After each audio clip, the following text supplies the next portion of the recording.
Dan and Corey here, welcoming you into Libservative. The great fundamental issue now before our people.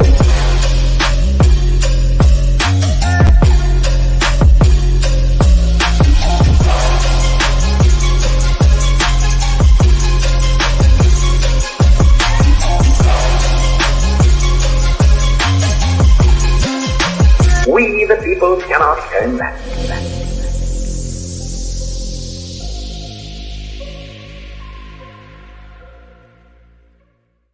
Yeah, welcome in to the first rousing rendition of Libservative in 2024. Intellectual idiots fostering political and cultural literacy.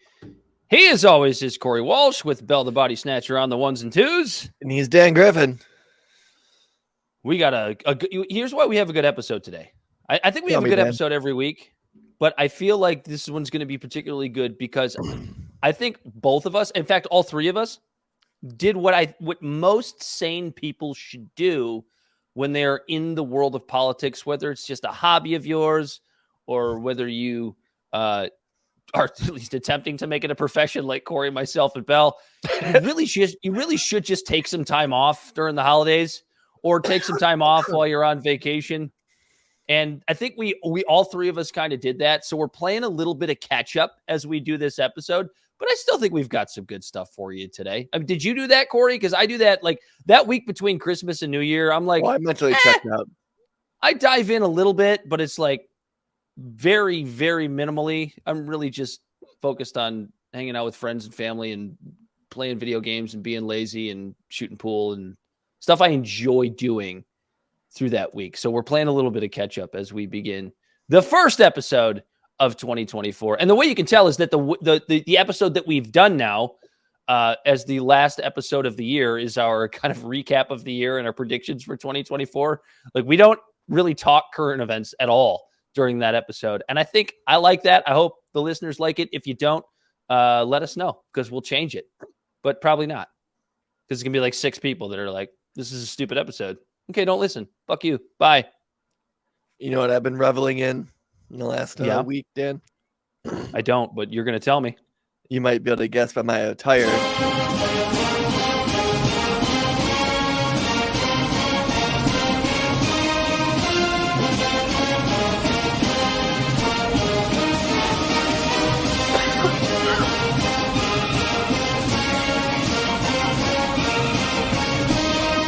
Oh my God.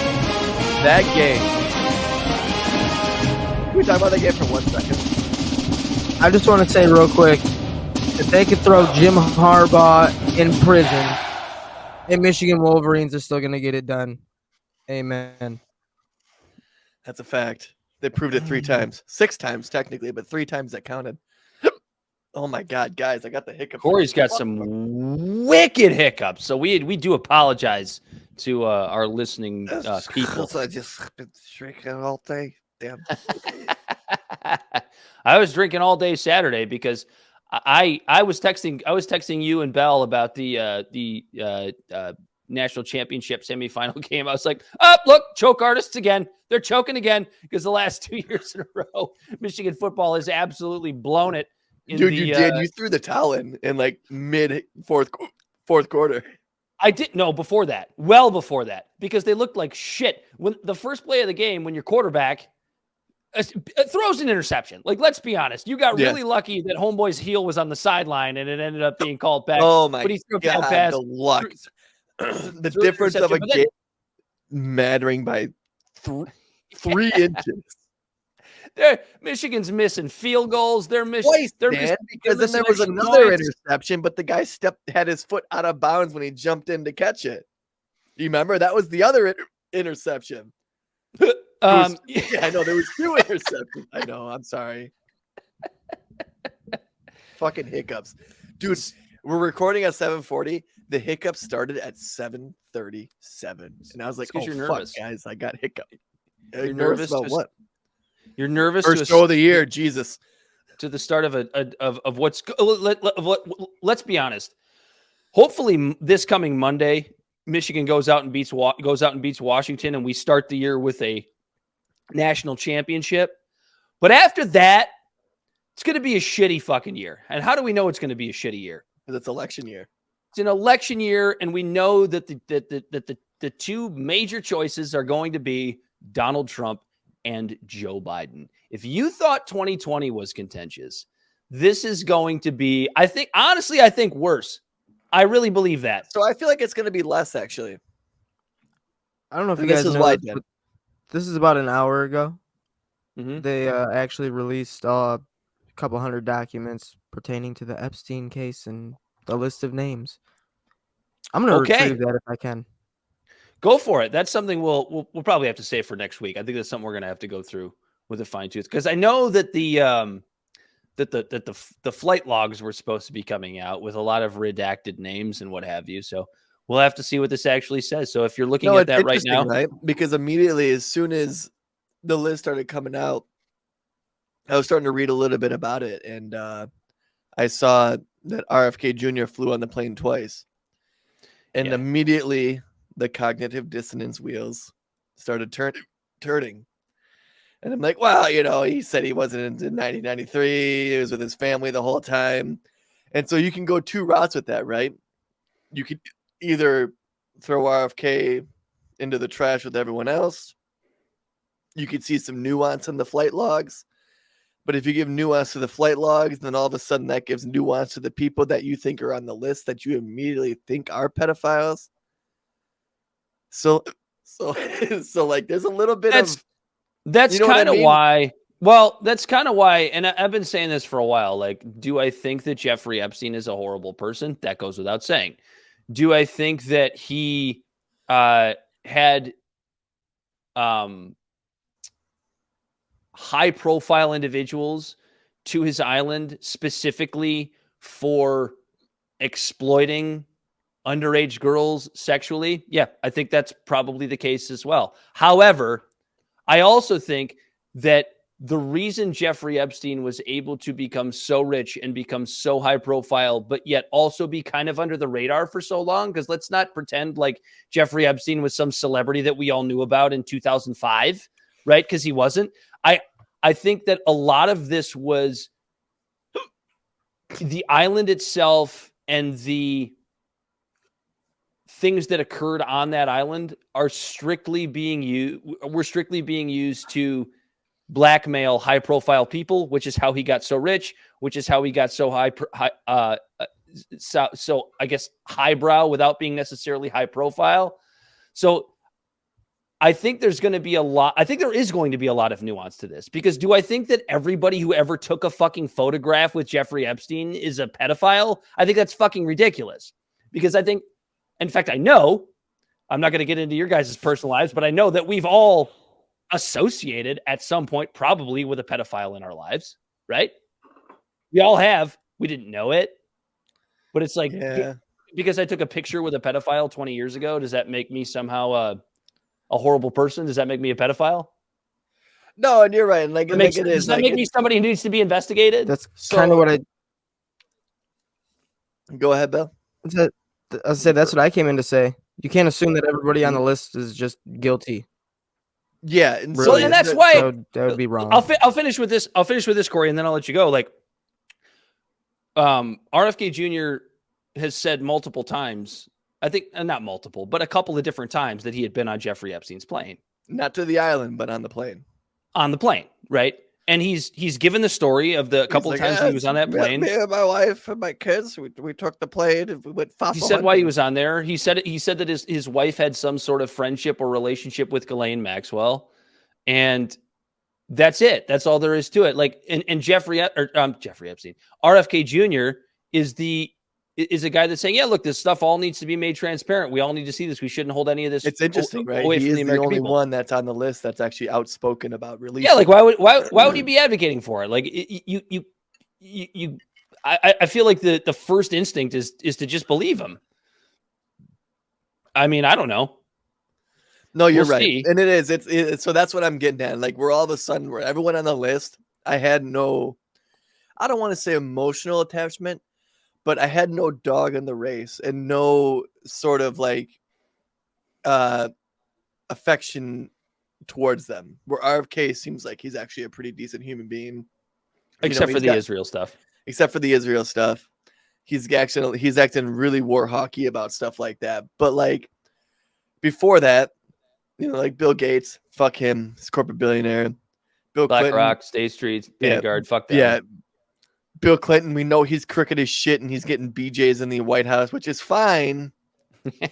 But he also destroyed the working class and did all this sort of this shit. He's the one that fostered in the neoliberalism that created Barack Obama, that created Democrats turning their backs on the working class and starting to hang out with bankers and things like that. He's the one that fostered all that in through the .com boom. Donald Don't Trump, get bogged down by all the haters out there. Donald Trump, he's on the list. So all these people, even Tom Hanks, it's just like, I don't give a shit. I like his movies. I don't care about him as an individual. But then all of a sudden RFK pops up and it's like, oh, but wait. And then you got to check your bias and you got to check your cognitive dissonance. And you go, well, wait, you can't say, oh, wait, on this one individual because you have an affinity for him, but then not give an oh, wait to all the other ones. If that makes sense what I'm saying.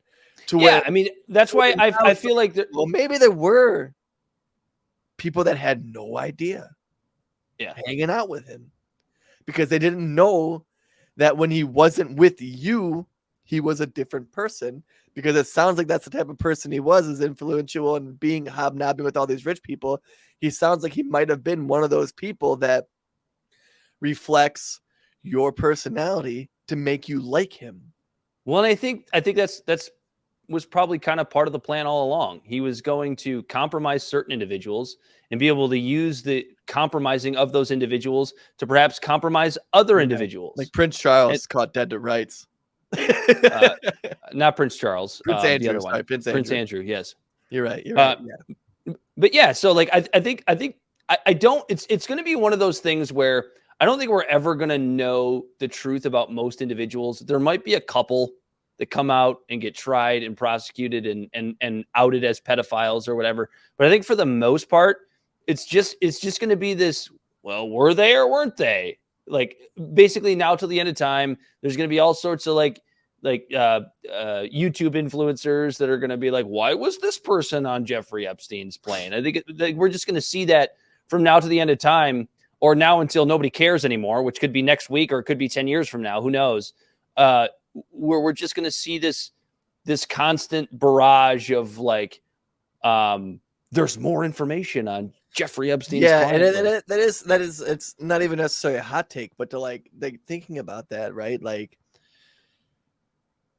we've all been friends with someone who turns out to end up being a creep later, turns out to be an asshole. They turn out to be someone who you didn't think they were, and like being rich doesn't excuse you or doesn't make you insusceptible to those type of things. And to think that just immediately, like you have everyone online foaming at the mouth that like anyone who's on that list is just dead to rights, when that might not necessarily be the story.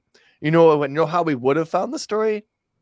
If Jeffrey Epstein didn't, in quotations, wink, wink, nod, nod, know what I mean, kill himself in solitary confinement under suicide watch, we might have been able to get to the bottom of some of this stuff.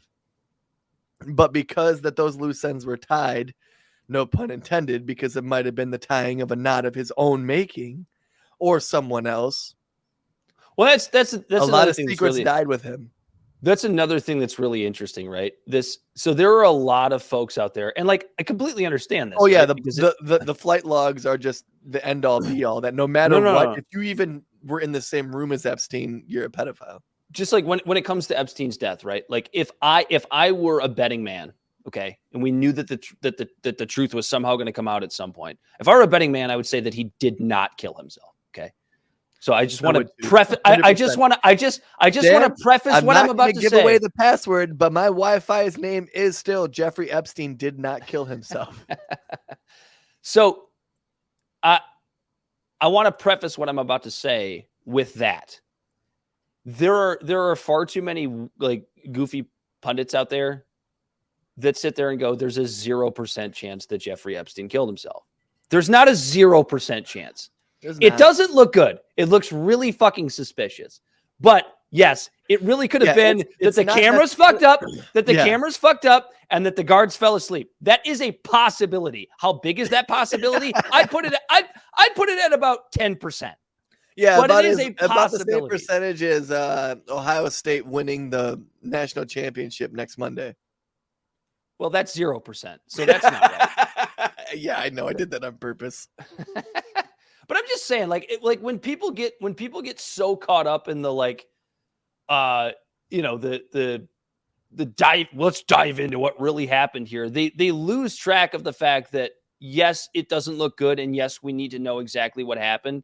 However, there is still a small chance that Jeffrey Epstein actually killed himself. You know what I also think is really funny about the whole Epstein thing? That all of these massive celebrities, right? All of the people who everyone looked up to, like whether it's like if you're into looking up to like technocrats like Bill Gates, or you're big into celebrities like Kevin Spacey and Tom Hanks, or if you're big into politics and the royal family like Prince Andrew or the Clintons, they're all on there. Well, are on the list. Joe Biden's not. That's no way you're letting you on this plane, Jack. Because they already knew. They already knew. Yeah, they're like, you're gonna be weird smelling people. Go ride a fucking train, doofus. He's like, oh, come on, man. He's on the tarmac going, come on, man. If anybody's gonna get us caught, it's you, Uncle Joe. Anyway, Corey, why don't you start us off making with light of human trafficking is fun, isn't it, Dan? And before we move on, humor. Libservative Podcast is found on all social media and podcast platforms. Our website is libservativeshow.com. We can This be is found called on Libservative housekeeping on Facebook, YouTube, and Twitch, Instagram and Twitter at LibservativePod. Our TikTok videos can be found at Libservative Podcast, and you can reach out directly at libservativepod@gmail.com. Subscribe.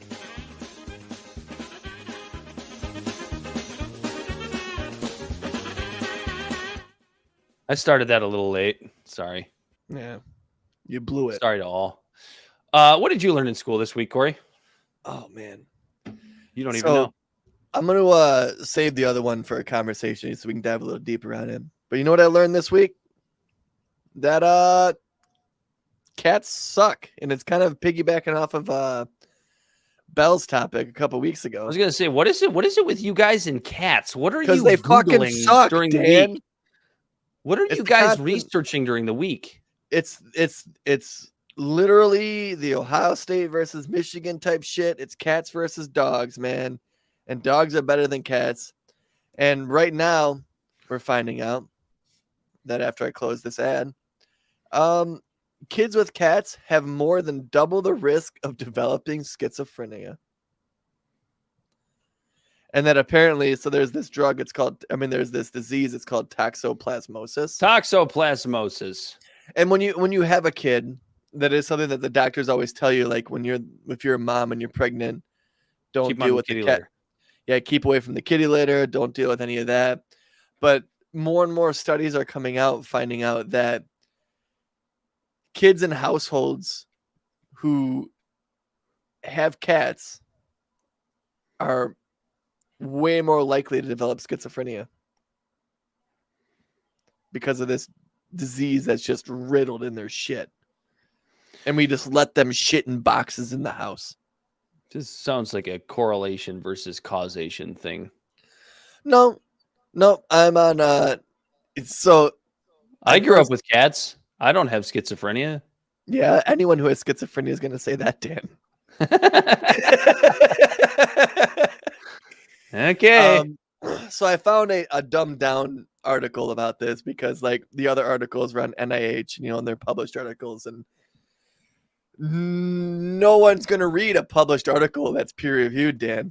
So we read the people who read it and get their opinion. I think Liberty Twitcher's got the answer here. What'd he say? That's because the type of people who like cats are more likely to be the type of people who have schizo tendencies. Yeah, Dan. Well, to be fair though, Dan does have 2 dogs now. No, I don't like cats. I had a couple as a kid. I like some cats. Like other people's cats can sometimes be cool, but I don't really have an interest in owning one. Yeah, you're not playing with their shit, so you're okay. Yeah, when's the last time I changed a litter box? I was in my teens, 15 or 16 maybe. When was the first time?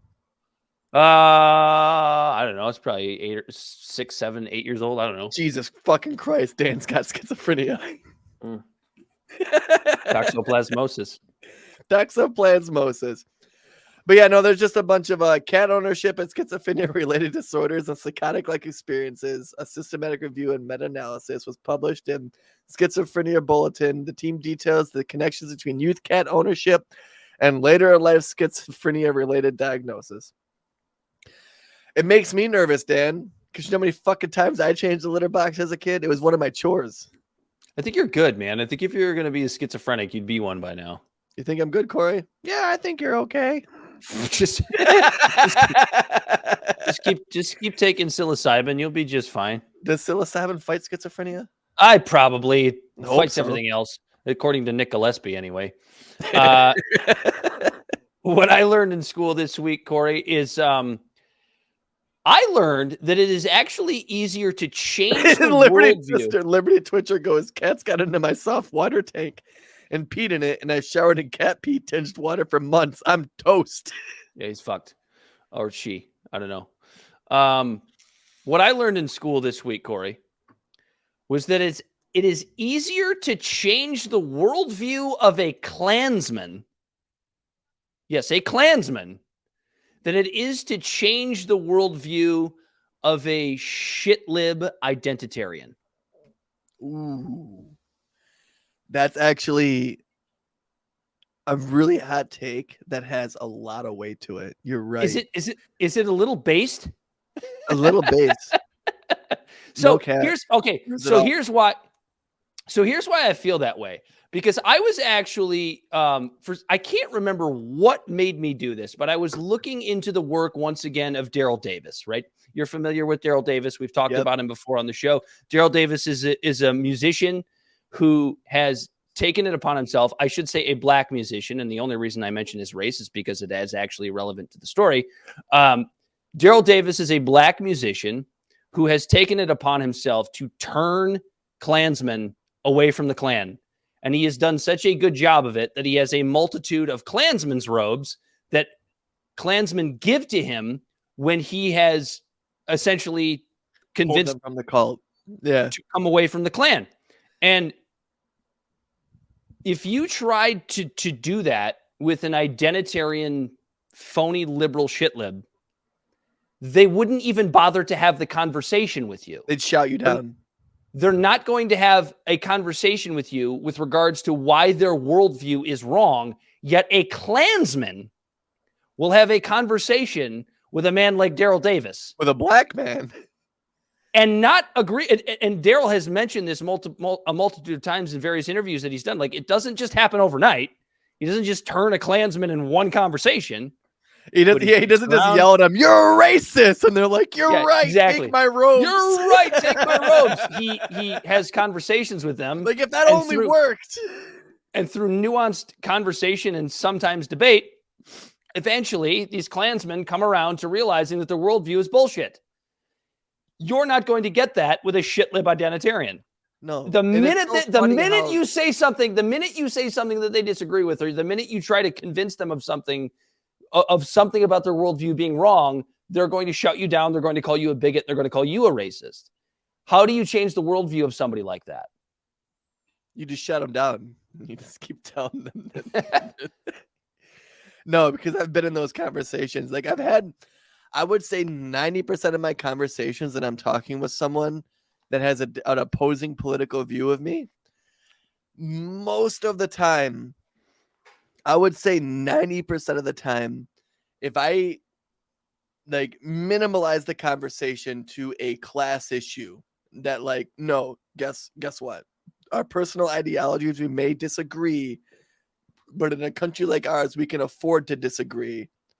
But when it comes down to it, it's you and I in the same tax bracket against the top brass who is out there to fuck you and I both, and they're up there with their marionette strings to intentionally keep us divided. Most of the times they get it. The only time that I have that argument turns into like something nasty is with a lib. Immediately my white privilege not gets a lib, out. not any lib, just the shit libs. The shit libs. Yeah, the identitarians. It immediately goes to my white privilege, and it immediately goes to me being a man, not knowing what it's like to be anyone else in this world.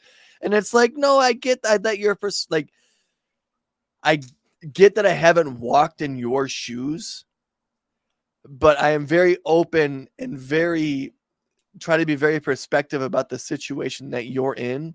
But what I'm saying still is valid to a person that's you or me, regardless of our skin color. When it comes to all of the Democrats and all the Republicans fucking making it to where we have to work more hours for less pay, and all these different things. But it's always the shit lib that just says I have white privilege. Mm-hmm. Because guess what? And that shit lib that's typically saying that to me is typically also white. Or even if they're not white, they're generally somebody who's more privileged than you are. Yeah. With regards to where they grew up, how they grew up. Yeah. And that's the thing, that there's nuance to it, right? Like, yeah, exactly. Like, yeah, I'm a white male. I'm at the supremacy of the hierarchy in the country, I guess. But I still grew up eating government cheese and the silver cans that said pork on them. With no company label. It was just a little black pig that said pork. I'm getting presents from the local church for Christmas. Yeah, the ones that are the worst, though. These, not Santa, Dan. the ones that are the worst, though, heard, yeah, really are like the white wine moms. They're usually not even wine moms anymore. They were for a minute. Now it's more like white childless younger folks that live in like predominantly white neighborhoods that bitch about racism in the South, like places that they've never living been. In Portland, that's like 80% white. Yeah, or like any of basically most of the suburbs of Detroit where we live. They live in these fucking box houses, these Pulte homes, these fucking McMansions, the fucking Pulte homes, the Mosheris, the Lombardis. Sit there and complain about racism in a place that they've never even bothered to travel to or talk to anybody about. And when they go to Detroit, they just take 75 to Greektown and then take right. Yeah. 75 all the way downtown. We're like seeing like a homeless person is like a fun novelty, and you take a picture of them. You take a picture with them while you're giving them $1. Like, look at what a good person I am. Fuck you.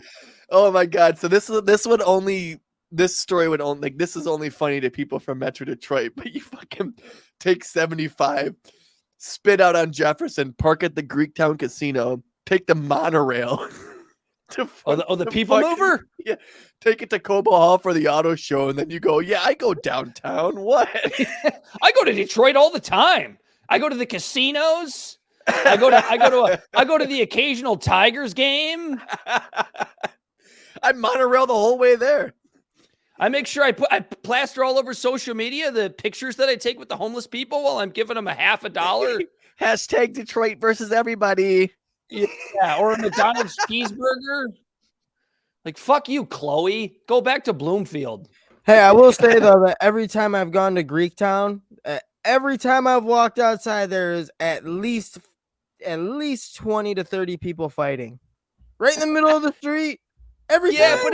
But it's usually fucking drunk suburbanites fighting each other. Yeah. Go to Royal Oak, and Royal Oak is the same fucking way. You know what little Main Street downtown area isn't like that, though? It's Ferndale.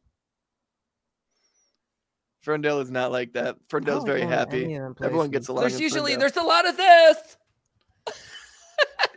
No, that's West Hollywood. Oh man. Yeah, I've been in West Hollywood, and West Hollywood is a fucking blast because at like 3 a.m., like some of the funnest people to be around, which is the LGBTQ community, when they only get drunk, Metro Detroiters will get the joke that I just did with my hands, and that's fine. Right. Because it's probably for the best. But West Hollywood's the same way. Like the LGBTQ community is some of the funnest community to be around. They take the jokes, they love them. Oh, way to blow it. Give you jokes, they have a riot. But 3 a.m. comes and it's a fucking show because they're all out there fighting. But it's not like frat boy fights. It's just I love just like Ferndale's a blast. I love Ferndale. Don't get bogged down by all the haters out there. That's right. Thank you, George. Shall we actually? We're 30 minutes in, and we haven't even started the fucking episode, which I think is great. I think those are some of our best episodes. We have to get into this one. Wow, first, we have Corey. someone on Twitter watching. Oh, X. Oh, that's good. It's fucking Elon himself. he wants to sign us like Tucker. Harvard President Claudine Gay resigned. It was earlier today as we record this on January 3rd, 2024. And the only reason I want to talk about this story is because it just speaks to so much that is wrong with universities and in particular rich universities like a Harvard. You're familiar with this story, right? A classic story, Dad, of elitism all of a sudden facing the reality of reality and the rest of the world. Oh, it's just a classic tale.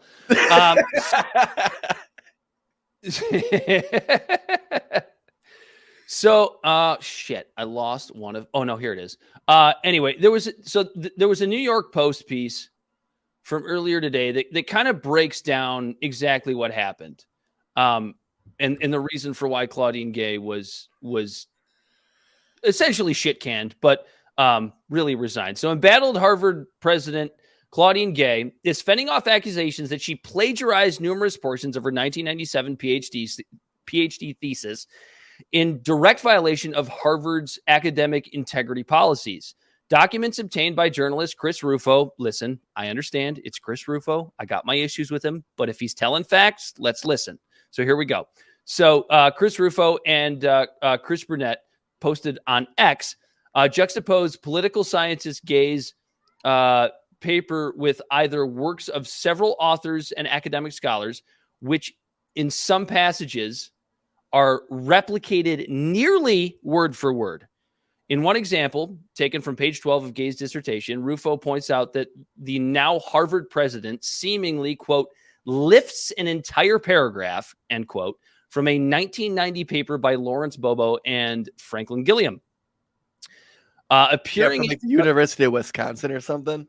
Appearing in the original paper, published 7 years before Gay wrote her thesis, is the phrase, quote, blacks in high black empowerment areas, as indicated by control of the mayor's office, are more active than either blacks living in low empowerment areas or their white counterparts of comparable socioeconomic status. That is absolutely word for word lifted from the Bobo Gilliam paper. So however, Biden, she did credit them, but if you go into Harvard's bylaws for plagiarism, you can take things from another paper, but you have to put those things in your own words, or at the very least, which is quotations with a footmark. But that's something that you learn in fucking public high school about what is not plagiarism when you're learning how to cite a paper. Yeah, Dan, like all right, I'm not so real quick. I'm not a Harvard person or anything like that. This is basically me on high school education and some community college. But if you do a quote, if you do numbers or dates, or anything that's factual, you cite it. Yes, right? And do I sound like I know what I'm talking about? Like, yes, and dates, numbers, quotes, cite them. So there are always. If you think cases, it has to be cited, cite it. Sorry, there are cases of her doing so, but also taking the verbiage verbatim from other, and then there are also cases of her not citing anything at all. So this is I'm not going to read the entire New York Post piece. Like, this is why she is stepping down, is over accusations of plagiarism. So let me bring up another article here. I read something similar to this, but Bell shared this with us earlier today, and I thought it was so much better than the one that I read. So there is a piece in the AP from today entitled "Plagiarism Charges Downed Harvard's President. A Conservative Attack Helped to Fan the Outrage." This is fucking amazing. AP, you're supposed to be the standard. So this is by Colin Bingley and Mariah Billingit. I don't know how to say her name. Billingit. Balingit. Billingit. That's Billingit. That's what we're going with. Balingit. I don't know how to say her name. Anyway, American higher education has long viewed plagiarism as a cardinal sin. Accusations of academic dishonesty have ruined the careers of faculty and undergraduates alike. The latest target is Harvard President Claudine Gay, who resigned Tuesday. Okay, I guess she resigned officially yesterday. In her case, the outrage came not from her academic peers, but her political foes, led by conservatives who put her career under intense scrutiny. Oh, because conservatives go to Harvard too? What the fuck? No. It's because conservatives are the ones that are putting her plagiarism under scrutiny. Oh, those goddamn conservatives use a meritocracy. Yeah. So reviews by Harvard found multiple shortcomings in Gay's academic citations, including several instances of, quote, duplicative language, which is using verbatim, right? The university concluded that the errors, quote, were not considered intentional or reckless, end quote, and didn't rise to misconduct. When the fuck is plagiarism ever like reckless or like intentional? Does anybody intentionally I don't think anybody intentionally plagiarizes something. Maybe people do. Yeah, no, because Joe Biden literally did that in the 80s. Did he do it intentionally? I doubt 100%. it. I bet you think did. So? I think so. You could be right. Because he had to come out and like he had to drop from the race and all that shit. Like it was kind of a big deal. Like this is in the 80s before the internet. I always feel like plagiarism is something that like you read something from a paper as you're doing your own paper and then it comes back to you later. At least this is the way I've always caught myself doing it, even when I was writing papers. Like I would read something that I thought was brilliant and it would like come back to me later as I was writing the paper. And then I would be like, where did I get that from? Yeah. And hopefully catch myself. I've probably plagiarized shit because I thought it was my own original thought. I feel like that's how plagiarism happens a lot. Is when you read something and you think it's brilliant, you kind of think eventually you think it's your own original thought. Maybe I'm the goofball. I don't know. Anyway, conservatives zeroed in on Gay amid backlash over her congressional testimony about anti-Semitism on campus. Her detractors charged that Gay was... who has a PhD in government, was a professor at Harvard and Stanford, and headed Harvard's largest division before being promoted, got the top job in large part because she is a Black woman. Christopher Rufo, a conservative activist who helped orchestrate the effort against Gay, celebrated her departure as a win in his campaign against elite institutions of higher education. On X, formerly known as Twitter, he wrote, quote, "scalped," end quote. As if Gay was a trophy of violence, invoked a gruesome practice taken up by white colonists who sought to eradicate Native Americans and also used by some tribes against their enemies. Do I think Christopher Rufo was doing this in good faith? No. I absolutely don't. However, Gay dug her own grave when she couldn't answer simple questions in a congressional hearing, which, by the way, we will get to. When you give the answers that she gives based on whether or not Intifada should be considered harassment.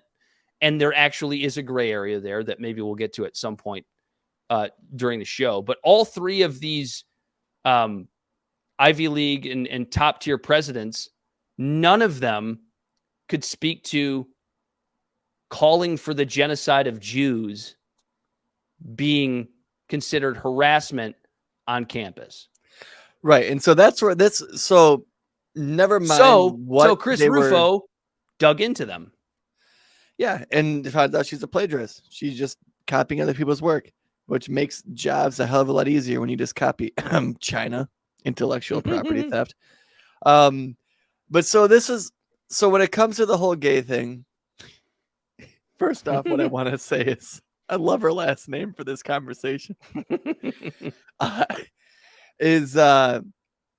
When they were being questioned about all of this, because everything going on in the court in the country or whatever, and when she's questioned about speech, because you remember there hasn't been any actionable offenses, it's always been about speech, and it's just speech.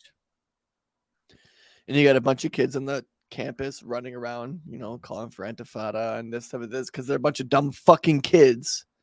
Which, let me check the calendar of the year. It's always dumb fucking kids on college campuses, whether it's DUIs, having a gun in their car, drinking too much, or anything. It's always dumb fucking kids on college campuses doing dumb fucking things, right? And if I can piggyback on that statement, Corey, when you have college kids, particularly today's college kids, which I'm sorry, like maybe this is just me getting older, but I feel like they're just dumber than they were when I was in school. That's the adults in the room letting them be dumber.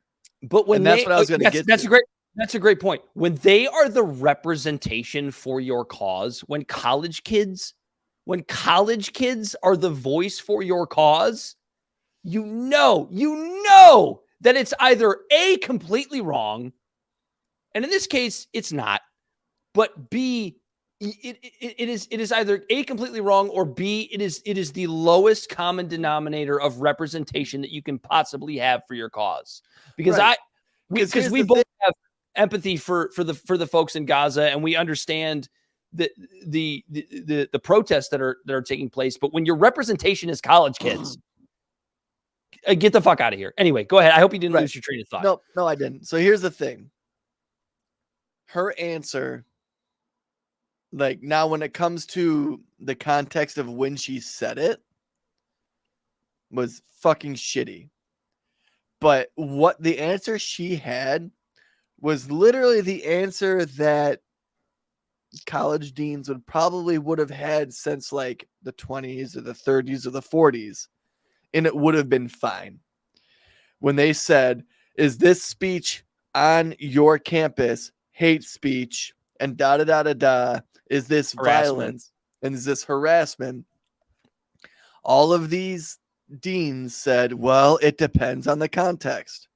University presidents, even more university than presidents. University presidents saying it depends on the context.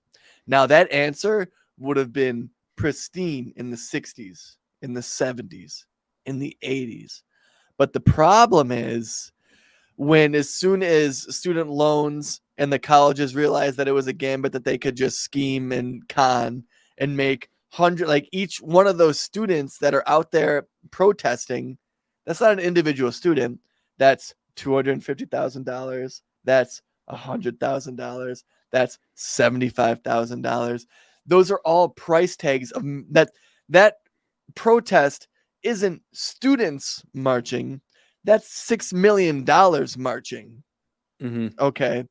And when that $6 million roughly 10 years ago started crying about microaggressions and safe spaces and all of these different crazy things, the presidents of these colleges realized that they had an ability to either gain another 6 million or lose another 6 million. So they kowtowed to that 6 million.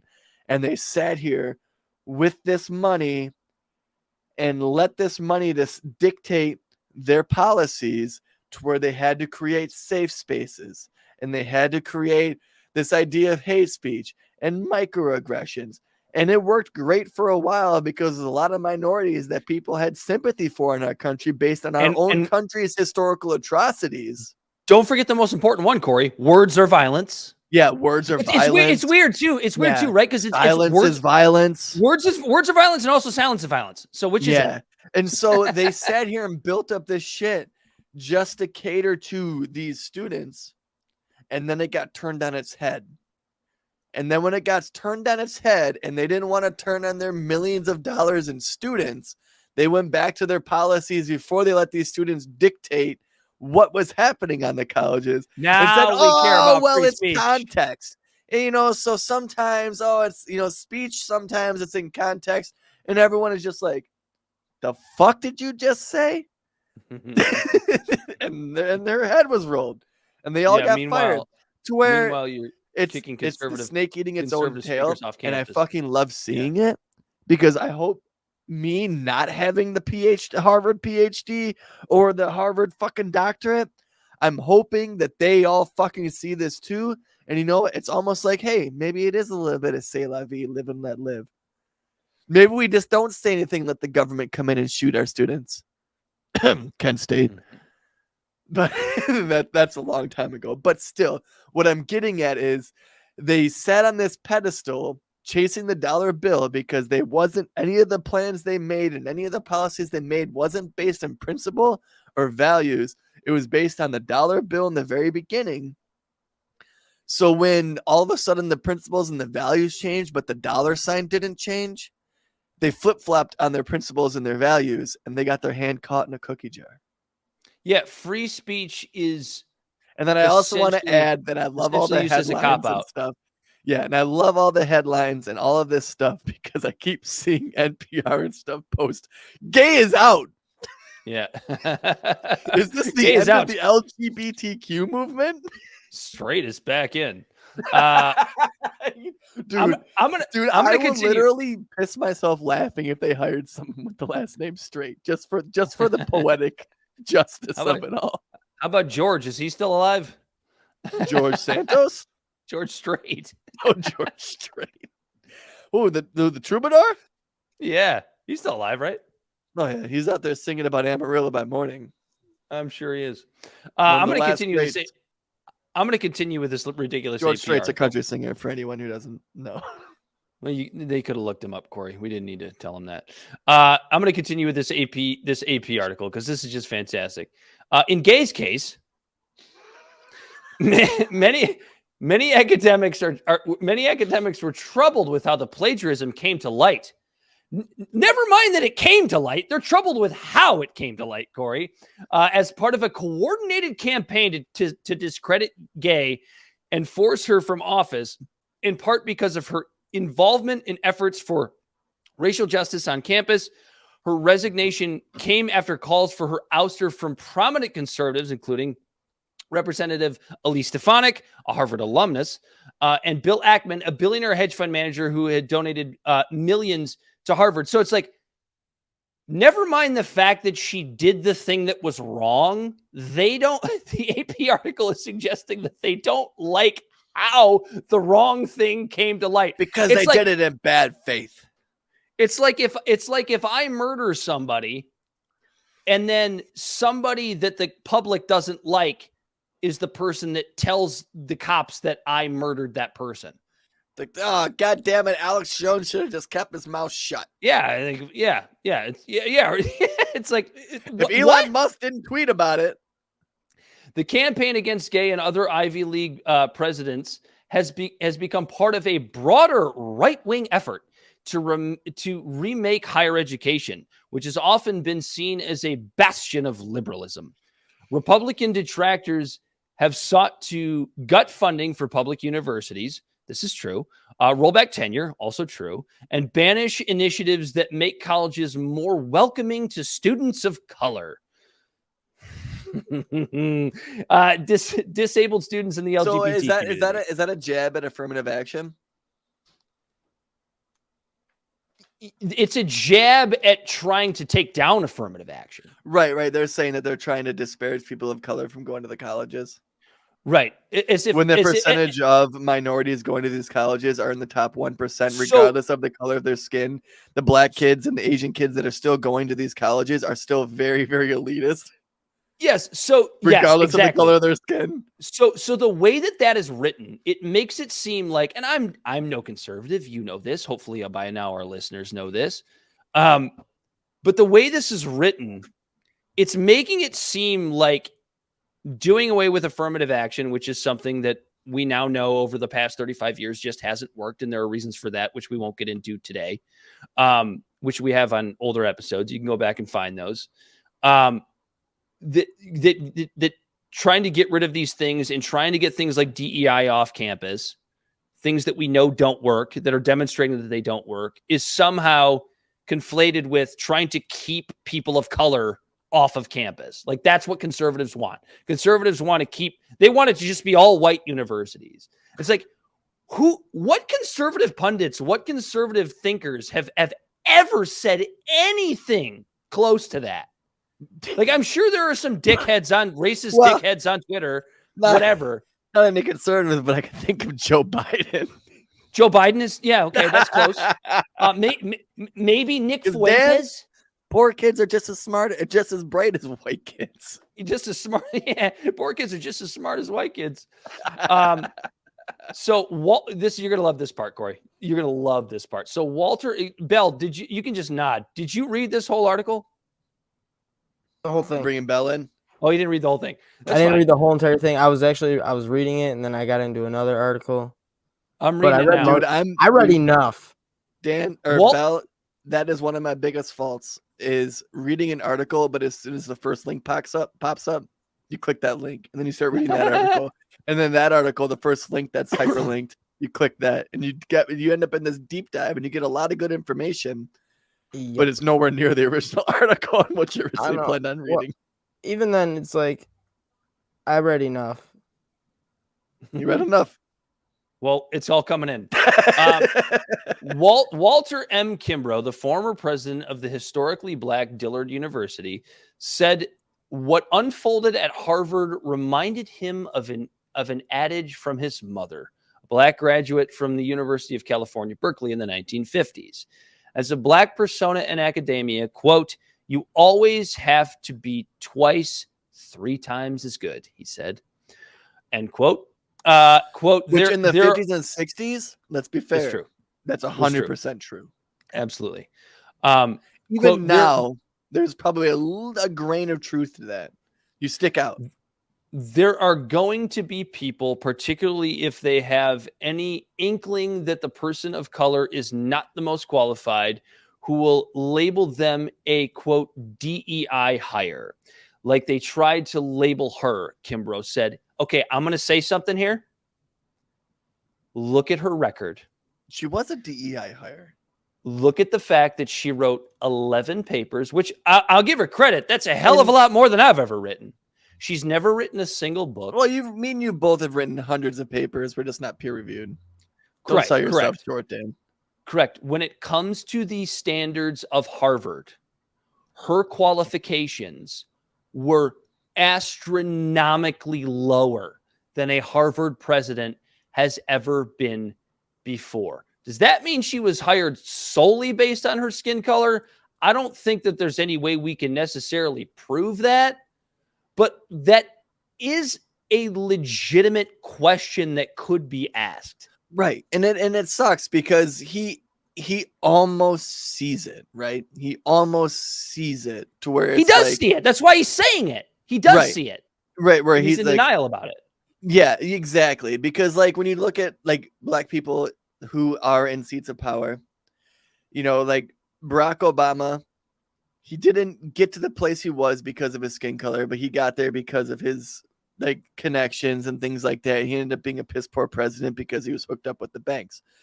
But then you look at someone like Ketanji Brown Jackson, who, when you look at her rulings on things, she sided with the conservatives. She sided with the liberals. She's gone back and forth. She is turning out to be a decent Supreme Court justice. But do you remember when she was actually being brought into the Supreme Court? She was called a DEI. Stripper of her Harvard degree, stripper of all of her accolades. She's the first black Supreme Court woman. Mhm. Never mind all the shit she's worked for her entire life and how hard she's worked. So you're right. That is a good point. We have gotten to a point now where the debate about DEI has gotten so toxic that I'm sitting here openly admitting to everybody as a white man, which I guess makes me a bigot, that DEI is a terrible policy. It doesn't fucking work.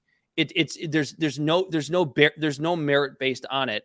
But the other side of that coin is this, that when you actually do hire somebody who is of a diverse skin color or religion or sexual orientation that actually is qualified, you're going to have these goofy fucking conservative grifters that are going to come out and say, well, it's just a DEI hire. Like, it's so fucking because the DEI shit was shoved down their throats. 100%.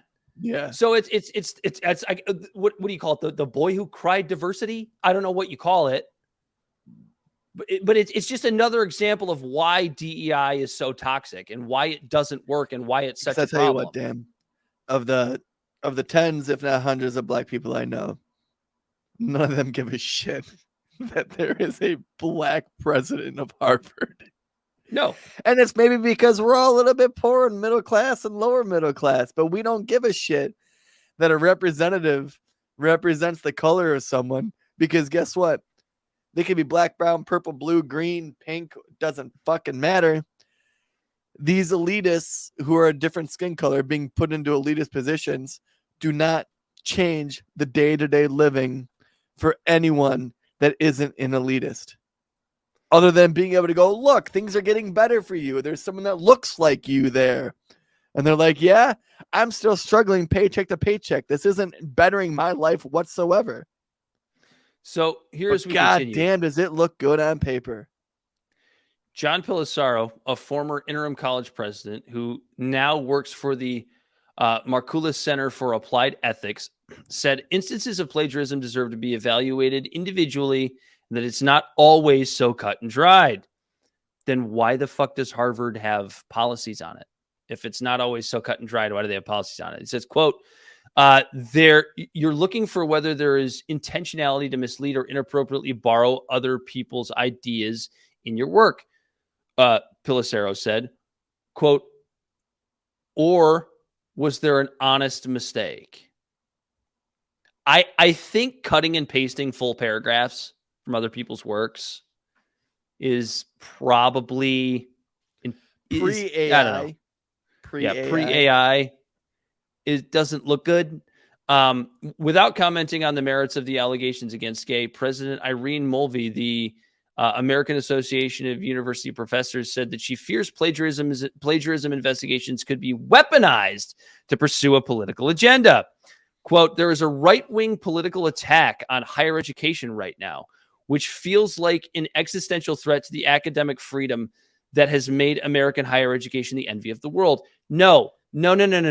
There is a conservative critique of higher education and an absolutely legitimate one. Bell, real quick, just Google how many colleges and universities there are in America for me real fast. Because I got somewhere to go with this. But this article is almost over. I got 2 more paragraphs, Corey.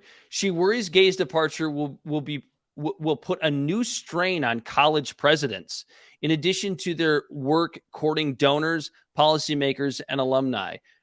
Presidents are supposed to protect faculty from interference so that they can research unimpeded. Quote, for presidents to be taken down like this, it does not bode well for academic freedom, she said. Quote, I think it'll chill the climate for academic freedom, and it may make university presidents less likely to speak out against this inappropriate interference for fear of losing their jobs or be targeted. That last paragraph and the unbelievable fucking irony of it made me laugh till I pissed my pants about 2 hours ago when I first read this. You want to talk about academic freedom? You want to talk about mob pressure forcing her out? Like, why don't you have a conversation with J.K. Rowling about mob pressure, both coming from campuses and elsewhere. When you have a conversation with Alex Jones, when you have Ben a conversation Shapiro. with Joe Rogan, about mob and targeted fucking pressure. Yeah. They're finally, Barry they are Weiss, finally, Jimmy Dore. You could go down the list Barry of Weiss, Jimmy Dore, 100 you can go down the list. This is the absolute epitome of them actually realizing what ideologies are being pushed on college campuses, how toxic they can be. Because as you said earlier, Corey, and it's a phrase that we've used a multitude of times on this show, the snake is finally eating its own tail. Yeah. And I'm here for it. And he goes, this is an attack on higher education. That is the most elitist statement. And this is why I asked Bell for how many colleges there are in our country. There are 3,982 degree granting post-secondary schools in our country. But yet it's interesting to me that only 3 of them are coming under pressure. And they are the most elitist schools who are the top 1 of the top 1% who are now seeing their ivory towers being tainted and being attacked because it's being exposed that it's all just grandstanding and virtue signaling.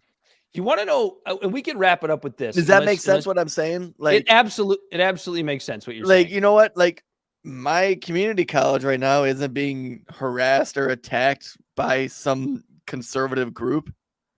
Yeah. No,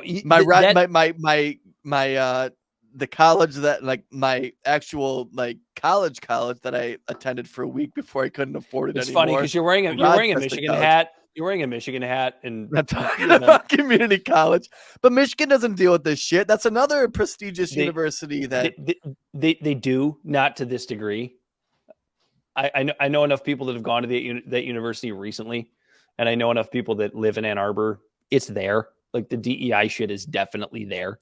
But it doesn't really matter. We're rooting for the football team. The sports and academics are very 2 different things, and that's a fact. Absolutely, they're absolutely different. Maybe Harvard should just get a better football team, and no one will stop talking shit about them. Do you want to know the best part about this? Like the most ironic and in some ways funny part about this? Claudine Gay is getting off easy, and I'm going to tell you exactly why. In 3 weeks, you about to bring up Boston College and Weinstein? No. Oh. Okay. In 3 weeks, nobody's going to be talking about this. That's number 1. Not at all. So please listen to this. So that's number 1. Number 2 is she's still on staff at Harvard, making high 6 figures, if not low 7 figures. You're right. She got nothing's happening to her. Yeah, nothing's happening to her. And I don't know that I don't know. Hold the lights. Your grip now. But that's the thing is like, I don't know that anything necessarily should. I don't think she's a fucking criminal. I don't think she needs to be thrown in prison or canceled for that matter. Right. Which is something that the DEI folks would say if this were like a conservative person as president of a college. No, so now you got my wheels turning. Right. The answer she had about the context stuff in a flip-flop way, she could have almost been trying to correct the listing ship. And she's the one that got hammered to the cross. So the question that she regardless was of her directly, plagiarism. So the question that she was asked directly wasn't the same question that the Penn president was asked, who recently resigned. I forget her name. It's slipping my mind at the moment. It doesn't really matter. She was asked. Harvard, she was Penn, and what was the other one? MIT, who's still there. The president is still there. But the question that Claudine Gay was asked had more to do with calls for global intifada and whether or not that was harassment or violated Harvard's bylaws on speech. And I'm actually going to give Claudine Gay credit for this. She was right in saying that it was context, right, when it comes to global intifada, because I don't want to get too into the weeds here, because a lot people don't agree on what intifada actually means. So if you look up the direct Arabic translation of what the word intifada means, I think I'm paraphrasing here, but it basically means the dog shaking off its fleas. Like that's what the word means. So you can see how that direct translation to some people could mean calling for genocide against Jews, and to other people could mean calling for a global revolution, a reset. Yeah. Yeah. So when she defended that point, I actually think she was right. That's where I'm at, Dan. Where I'm at in her answer of talking about context of stuff. Context is so important that her answer wasn't terrible. It's the years of precedent set before that answer that led to that answer to where everyone went, wait. Hold on. Now free speech matters. All of a sudden, when it comes to the Jews, it's context. But when it came to everything else, it was safe space, hate speech, and all of this stuff. And you know what? And honestly, she might have got a bad shake because she might have got a bad intifada because because she was only in charge for what, 6 months? July. So what is that? Yeah, 6 months. Yeah. And it's just it's mind-blowing to me that that's how it shook out. It sucks, for her, whatever. If she was in charge 10 years ago at Harvard, when and it was like, well, what do you think, this is hate speech? And she said, depends on the context. It wouldn't have been the conservatives, and it wouldn't have been the people that were like pro-Israel attacking her. It would have been the students. But this is what you get when you force through this ideology that words are violence. But then all of a sudden the Jews are involved, and now we're changing the rules. And so that's where you have a lot of rightful people coming out and saying that, like, how the fuck is that like that? I feel like that sounds racist or anti-Semitic. The Jews. Should you say the Jewish community? You can say the Jews. I know a couple. It's like the difference between saying the blacks and the African American community. But the thing is, like, so people of color. When you sit there and you push this silences or this words is violence thing, and then all of a sudden, when it is kind of borderline with the Jews, now we're now we're changing the rules. Now the rules are different.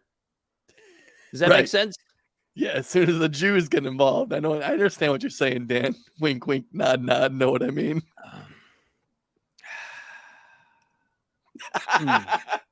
But no, you're so done with me. That's why there's a lot of this. Like, I am, but that's why there's a lot of this. That's why there's a lot of these. And it's weird because it's mostly conservative pundits coming out talking about like why there's like what is with this rise of anti-Semitism on college campuses. And it's like, I'm not spending a lot of time on college campuses, so I don't know how true that actually is, whether or not it's legitimate anti-Semitism. But when you have a college president who can't say that calling for the genocide of Jews is harassment under your bylaws, when you've been talking about how words are violence for the past 6 years, I understand why people come to that conclusion. Yeah. It makes complete sense to me. To all these students, I don't think it's the rise of anti-Semitism. It's just the rise of the current thing. Yeah, I agree.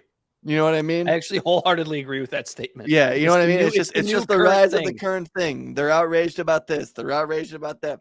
You got a bunch of these kids in these elitist colleges who grew up in homes that were the perfect, pristine, leave it to beaver household in most cases, where their parents are both making $200K each, and they're spending their weekends on country club fucking private lakes and wakeboarding with their friends. And then all of a sudden they're released from their shelter of their parents and going to these colleges. And they're with a bunch of other kids who are doing the same thing. And then all of a sudden they're getting a little bit older and they're noticing the news. And then all of a sudden bulletins are being posted on the walls. And then all of a sudden they're outraged about this current thing. Give it a month, they'll be outraged about the next current thing. Watch how fast the outrage and everything that happened with this before and after. And guess what? Absolutely nothing is going to be different. Nope. And ultimately, what is this AP article actually saying? It's saying, how dare conservatives dig into people's past? Conservatives are when mean liberals and have been doing it for years. Conservatives are mean and racist. That's it. Like we don't have to take this plagiarism stuff seriously because conservatives are mean and racist. In fact, I want to just play this for you because it is, I mean, of course, I'm sorry, folks, take it with a grain of salt. Just please stay with me here. This is actually a Fox News mashup. But I'm going to find it here. Where did I put this? Here we go. Fox News Supercut. Here we go.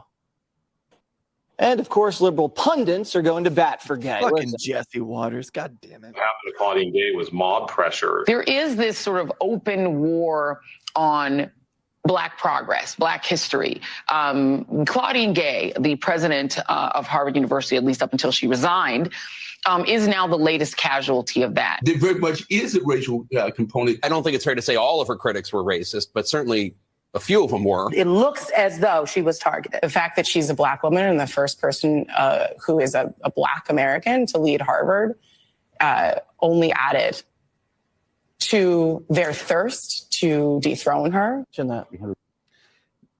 So they can't, this is the issue right here, right? They can't defend the merits of the criticism against her. So they pivot to the fact that conservatives are mean and racist. Dan, this makes me so fucking angry. This makes me so goddamn angry. And let me tell you why. All right. At the risk of sounding like that guy that goes, well, I have Black family, or before you continue, Corey, because you have to preface everything that you say. Are you a conservative? No. Okay, go ahead. I'm going to pee while you go. All right, because this is why it makes me so fucking angry. Is I've seen real racism. I've seen real bigotry. I've seen real nasty shit being said. When you see it, even as a white person, when you see it in someone's eyes, when they're looking at someone just because of the color of their skin and them not knowing that I'm with them in a store, and then all of a sudden their tone changing when they realize I'm with that Black person and them talking to me differently than they talk to that Black person. When you look at the systematic racism that has happened in our country, that we're not perfect yet, but we have come a far cry from fucking redlining and we're working on gerrymandering and Jim Crow laws and segregation.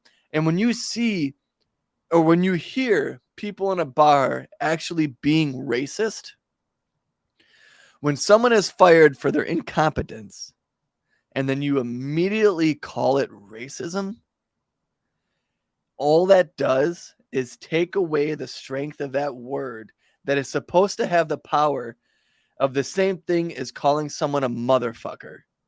Like that word of calling someone a racist is supposed to have weight to it. It's supposed to be a word that when it is said, it gives you a recoil like, ooh, oh, that person's racist. But then all of a sudden we're turning this word and we're milquetoasting it and we're watering it down to be this word that is something as simple as, oh, you dumb idiot or you stupid idiot. We're completely taking away the power of a racist away from it because of the fact that it's just being spread around like hot butter on a piece of toast. I don't fucking know, dude. But it pisses me off when everything, like all of the things that aren't racist are being called racist.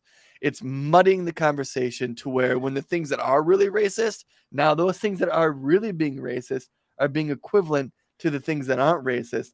And then someone's going to go, well, I guess it isn't that bad. So to piggyback on that, to everything you just said, do you remember like when we were kids, right? And you would hear somebody older than you, probably a Gen Xer at that point, or definitely a boomer, constantly like you heard it when it came to like Rodney King. You heard it when it came to like when Tupac got beat up in California. Before he got shot, when he got beat up.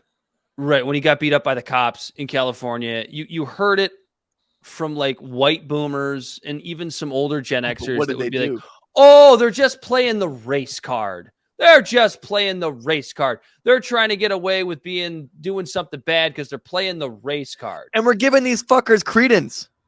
Corey, Yeah, now people are actually playing that fucking race card to avoid legitimate fucking criticism.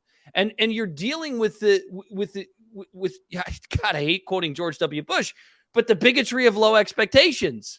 That's what you have here. Claudine Gay was underqualified. He didn't write that line, right? I know he did, but he said it. But he said it, and everybody, whenever you use it to like one of these like goofy shit libs, that's what they always. Oh, you're quoting George W. Bush now. But yeah, it's sad that like there actually is a race card being played when most people want, or at least the critics of Claudine Gay and DEI and all this stuff, like just more of a meritocracy. And like, it's quite clear that she was underqualified. And I don't even care about that. I don't even care about that. I'm going to spend $1 million to send my kid to Harvard. I don't give a shit if you're Indian, if you're Jewish, if you're Muslim. But I just want the highest qualified person there in charge to make sure my kid gets a decent education. It doesn't even matter that she was underqualified, because people that are underqualified get hired and do a job all the time. It happens all the time. I know a guy. I'm not even you. I'm not so much worried about being underqualified, but being underqualified and then finding out that you're plagiarizing articles, finding out that you're pushing a DEI agenda that we are pretty rapidly figuring out doesn't work. And then you want to go ahead and just say, well, conservatives are mean and racist. So that's the only reason we even found out about her plagiarism. Never mind the fact that she did it. Right. Like, does that count? Does that count at all? That she did the thing that she's being accused of? And it's not like she was fired. It's not like she stepped down. And here's the last thing I'll say, because I feel like we're getting at a point where we got to end this episode. The last thing I wanted to say was that it's okay if you want to, if Harvard or anybody else, if you want to hire somebody based on their race, you have every right to do that. You have every right to do that. Some could argue that it's prejudice, but whatever. If you want to hire somebody because they're Latino or they're gay or they're black, don't double down on the race card when they get fired. But when it doesn't work, and when it turns out to be a fucking disaster, you don't get to cry racism because they lost their job. Right. Joe Biden doesn't get to cry racism. Oh my God. Could you imagine if it was Barack Obama right now? If Barack Obama botched, like Barack Obama, he's just, 100 years from now. Let's be honest, though. Barack Obama would have been doing at least a better job of keeping the ship afloat as compared to Joe Biden. Yeah. Yes. But Medicare for all was a flop. He drone bombed thousands of children and just killed them. Brown kids, not black, but brown. Yeah, they got to be brown. He was just a mediocre president. 100 years from now, it's just going to be he was the first black president. That's all he'll really be remembered by. No, Court, you don't have to sugarcoat it. He was a warmonger and a piece of shit, just like the rest of them. Fair. He was no different. But that isn't dictated by the color of his skin, Dan. Absolutely not. It just shows that he's just like the rest of them. Just Obama, just like the rest of us, bro. I am actually so glad. So, like, when I wrote the title for this, I was actually going to go back and change it. All the title for this live stream, do you know what it is? Harvard. It's just Harvard. It's perfect because we have to end this fucking episode. Oh man, some other things that we did not get to was Israel's constitutional crisis, and I'm actually glad we're saving this one. The CIA is being sued by some of Julian Assange's buds because the CIA is doing to Assange what they're claiming Assange did. Espionage. Oh, can't have that. Oh, and then the other shoe falls. All right, Corey. This has been fun. I'm glad we had that conversation, even though we only got to one topic. That's why don't great. you tell the people where they can find us? That was a good one. Libservative Podcast is found on all social media and podcast platforms. Our website is libservativeshow.com, and we can be found at Libservative on Facebook, YouTube, and Twitch. Instagram and Twitter at LibservativePod. Our TikTok videos can be found at Libservative Podcast, and you can reach out directly at libservativepod@gmail.com. Subscribe today. And you know what? Tell a friend. I saw 2 viewers in here hanging out the entire fucking time. Oh, if you like it, subscribe. I just tell a friend. I just brought Bell into the feed because when he's sleeping falling on asleep the job.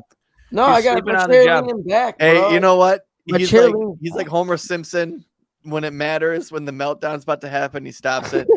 He was falling asleep, but you know what? We did only reach out to him once. I wasn't falling. I promise. And I texted. I said in the show at probably about 8:33, Bell, how many colleges are in the country? And then 8:34, boom, 5,999. He was there. He is. He is our Homer Simpson. Because I was going to say of the hundreds. Don't disparage him. He's our Jamie. Of the hundreds of thousands of dollars that we pay you a year to do this job, Bell, and you're falling asleep in front of your Christmas tree. We're okay with it. I still do a great job. Look at him. Look at that meritocracy in the background. He's got a picture of Rosa Parks and the Gadsden flag. And that's right. No, it's not. It's fucking Beavis, though. Yeah. Well, it's the same thing. What's it say? It says, "Are you threatening me?" Are you threatening? So let me ask you this, Corey. The flag that Bell has behind him, that is the Beavis version of the Gadsden flag, and the actual Gadsden flag, is the message any different?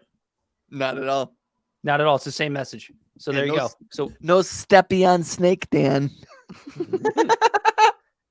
Oh, it bite me. No step on snake. Oh, anyway, that's been it. We're done. We're done here. And we're out of here. Until next week, guys. See you around the same time on Wednesday. Yeah, for Bell the Bodysnatcher. He's been Corey Walsh. He's been Dan Griffin. It's been Libservative. And we are out of here.